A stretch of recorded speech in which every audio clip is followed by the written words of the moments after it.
Hey everyone. You know, the video I did talking about the claws, about the zombie apocalypse claws, got me thinking about the Herod's claws. Herod's claws. Who's familiar? I know you guys have fell for it a few times in your life. Maybe not to the degree of the videos I want to share or some of the things I want to read to you that I thought were kind of funny. Herod's claws. So common that people will look at a contract and sign it just to get what they want, but they failed to actually read, comprehend, and agree to the full terms of services. They just signed away.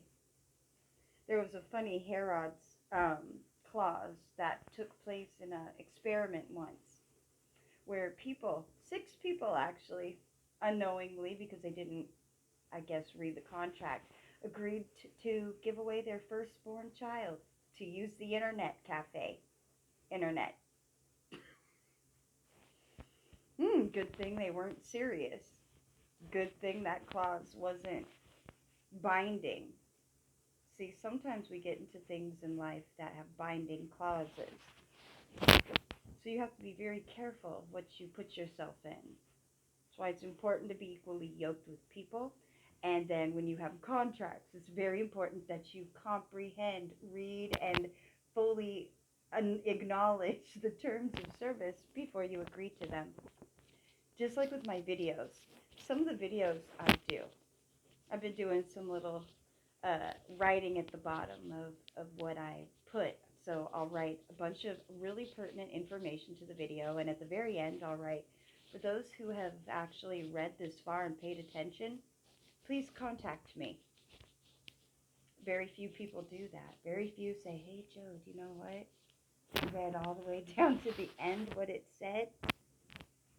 Here I am.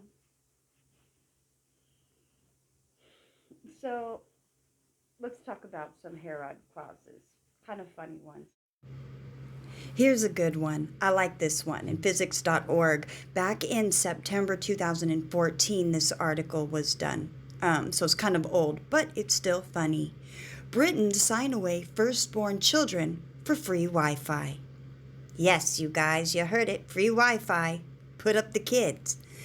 Several Britons agreed to give up their eldest child in return for the use of free Wi Fi in an experiment to highlight the dangers of public internet. Londoners were asked to agree to terms and conditions as they logged on to use free Wi Fi in a cafe in a busy financial district and at a site close to the House of Parliament. The terms included a Herod's clause, under which the Wi-Fi was provided only if the recipient agreed to assign their firstborn child to use for the duration of eternity. In the short period the terms and conditions were live, 6 people signed up. As this is an experiment, we would be returning the children to their parents, said the tech security firm that ran the experiment, F-Secure. Feck. I guess I was effing that up, but whatever. All right. Keep on keeping on.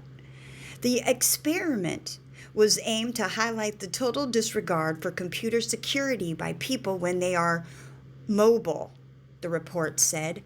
Germany ethical hacking company SYSS built the device to use in the study, a mobile Wi-Fi hotspot small enough to be carried in a handbag for around €200, aka $254. In just 30 minutes, 250 devices connected to the hotspot, some of them doing so automatically due to their settings. The company was able to collect the text of emails they sent, the email address of the sender and recipient, and the password of the sender. The head of Europol's European Cybercrime Center told the study they already had reports of criminals using free Wi-Fi to steal personal data. At best, your device is only leaking information about you. At worst, your passwords are being spilled into a publicly accessible space. Anybody on the network can see your information. said F-Secure security advisor Sean Sullivan. Here's one on brown M&Ms. The following clause was placed deep within the standard performance contract of legendary rock band Van Halen. So if you look at the munchies on the list here, you'll see M&Ms, warning, absolutely no brown ones. This detail became notorious and an apparent prime example of the ridiculous demands of rock stars. However, the reason behind the inclusion of this clause was far deeper than the bowl of candy.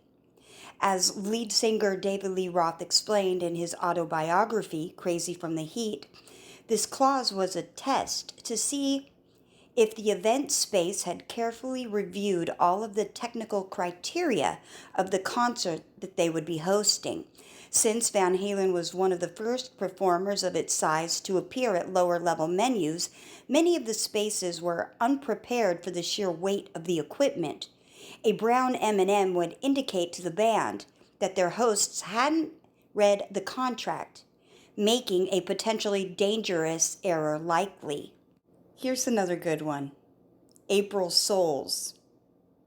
Many corporations participate in attempts to be the most creative and shocking in their April Fool's Day pranks, but GameStation went all the way in their terms of services to do their deed.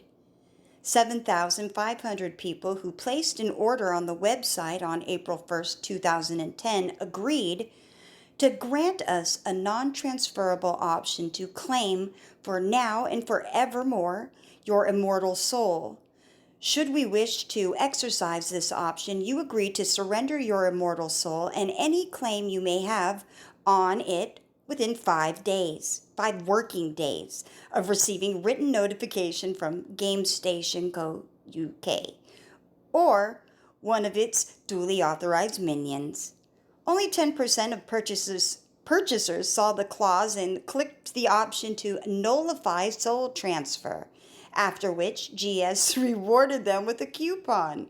After the holiday was over, GameStation graciously relinquished the rights to the souls. Jesus once warned his followers to beware of the leaven of Herod, Mark 8:15. In so doing, he was warning the people to beware of idols, hypocrisy, and lies spreading from the Roman culture, which Antipas had incorporated into the city he built here.